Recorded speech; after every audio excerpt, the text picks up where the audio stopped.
In the previous episode, I spoke about the first lesson I learned in the kitchen of a Chinese restaurant in America.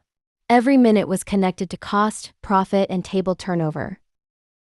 Go back to 1990s in China. China was still at the beginning of economic transition. The economy was just taking shape. Opportunity and uncertainty existed side by side. For many ordinary families, going abroad meant hope, but it also meant risk. For women, the anxiety was often more direct. We were not leaving to pursue dreams. We were leaving to give our families a better future, give our children a better education, escape scarcity. From the first day I stepped into that kitchen, I began learning a new rule. In a market economy, ability must become output, and output becomes dignity. Because my husband had applied for me as a cook, I skipped the dishwashing stage and began directly with vegetable preparation. Within a year, I moved from prep cook to wok station, and then to head chef. I worked 10 hours a day, 6 days a week. In a year, my salary rose from $900 to $1,400, and eventually to $1,800 a month. In Montana in 1991, the minimum wage was $4.25 an hour. If someone worked 8 hours a day, that would be about $680 a month. I was earning $1,800. In that small town, it was considered an enviable income. But what truly moved me was not the number. When I received my first $1,800 paycheck, I did not celebrate. In that moment, I understood something. I was no longer just a woman who followed her husband abroad. I can raise my child on my own. I was someone who could stand in the system through my own ability. In the kitchen, people began calling me chef. It was a small word. But it was the first time I heard my place in a foreign land. At restaurant, the owner provided 2 staff meals each day. One at noon, one in the evening. In those brief moments of eating, we shared our immigrant stories. We were all young. We were all tired.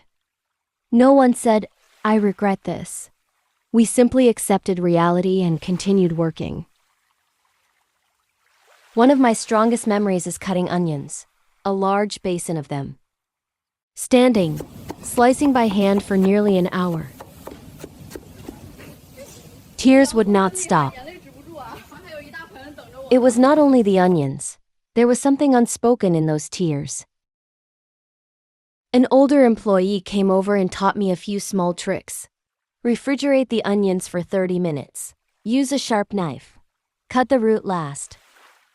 Because the root holds the most irritating gas. Keep it intact and less will be released.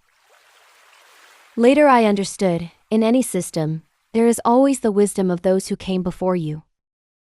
Growth is rarely dramatic. It hides in details.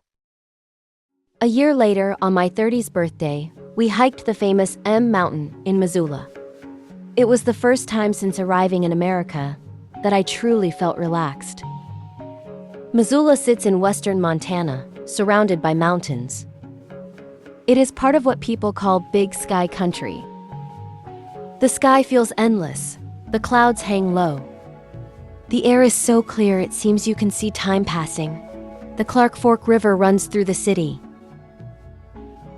Autumn is golden. Winter is silent.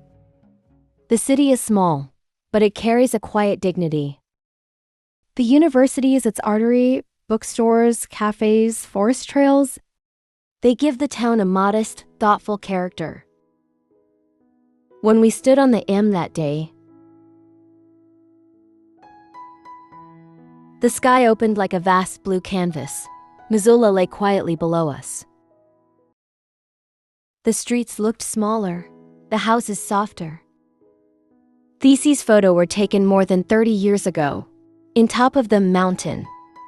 The wind was strong that day, but I remember feeling light. That day, I saw a group of deer peacefully grazing on the hillside. I stood there smiling, catching my breath after the climb, feeling the cool air on my face. It was such a small moment, but it felt unexpectedly joyful. Sometimes happiness is this quiet.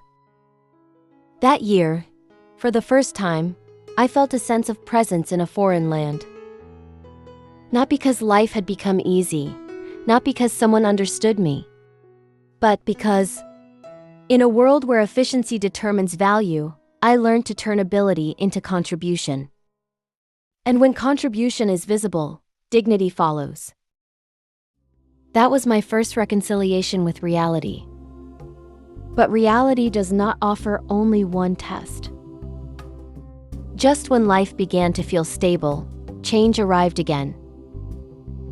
The conflict between ideal and reality was not over. In the next episode, I will take you inside that restaurant.